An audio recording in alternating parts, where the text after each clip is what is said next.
Olá, tudo bem?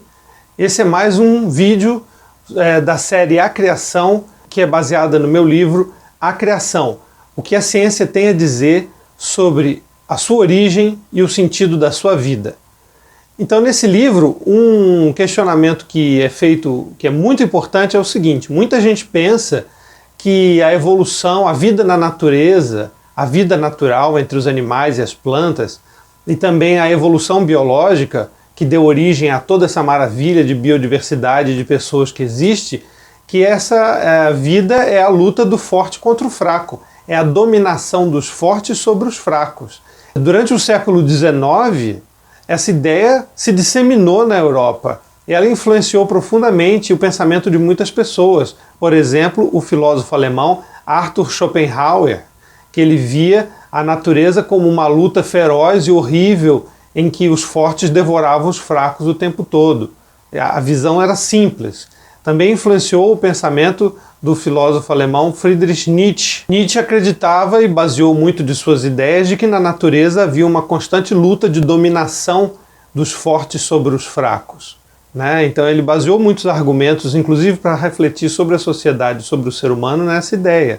Essa ideia é uma ideia errada, essa ideia não está presente na teoria evolutiva científica, nem original do próprio Charles Darwin, nem depois no seu desenvolvimento científico, que foi enorme, que incluiu milhares de artigos científicos, pesquisas e descobertas, não inclui isso. Isso é uma falsa interpretação, um erro, um engano, um mal-entendido enorme. Só que esse mal-entendido se propagou pela sociedade e tomou as conversas das pessoas, as notícias, às vezes no jornal. Inclusive o poeta inglês Alfred Tennyson, ele imortalizou essa imagem quando ele retratou a natureza como vermelha em seus dentes e garras.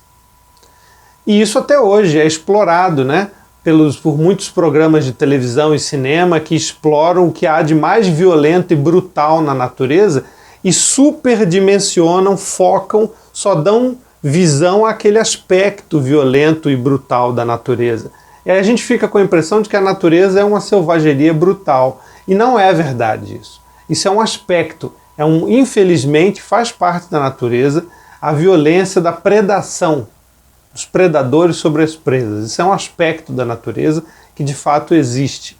Porém, a natureza é muito mais do que isso. Inclusive, uma linha de pensamento chamada darwinismo social foi usada no século XIX e até uma grande parte do século XX para justificar conflitos econômicos, conflitos sociais, né?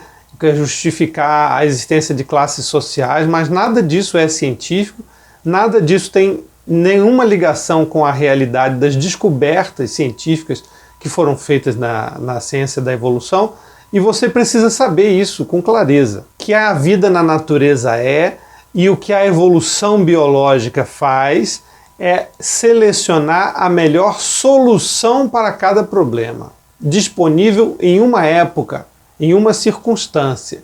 Então a tendência é evoluir em soluções para problemas. Então, para o problema de se deslocar, evoluiu o aparelho locomotor, evoluíram as pernas, as articulações dos ossos na bacia, evoluíram as quatro patas dos animais, evoluíram as asas dos pássaros. Foi uma solução para o problema de como se deslocar de um local para o outro. Então, diante desse problema, diante dessa necessidade, então, à medida que surgem por mutação aleatória genética seres com alguma característica que facilita aquela solução então é selecionada pelas circunstâncias e evolui. Então evolui uma solução para um problema. E não evolui forte ou fraco.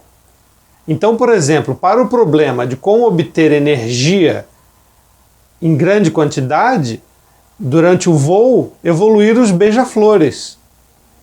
Os beija-flores são uma solução para o problema de como obter energia durante o voo, durante uma vida intensa. Para o problema da comunicação, evoluíram as cordas vocais. Evoluiu o som, evoluiu a capacidade cerebral de articular palavras e explicações. A nossa própria evolução humana é uma resposta a isso, porque quando o ser humano passou na África há milhões de anos atrás por um ambiente que era mais úmido e ficou mais seco, se tornou mais difícil, O ser humano não evoluiu um tamanho monumental, músculos enormes, dentes afiados, garras e agressividade aumentada. O ser humano evoluiu inteligência, sofisticação, capacidade de cooperação, colaboração, trabalho em conjunto. O ser humano desenvolveu o cérebro e não desenvolveu a força. Então a natureza não é a luta do forte com o fraco, nem a dominação do fraco pelo forte. O que é verdade é que evolui a solução para um problema numa época. Ok? Um abraço, até a próxima.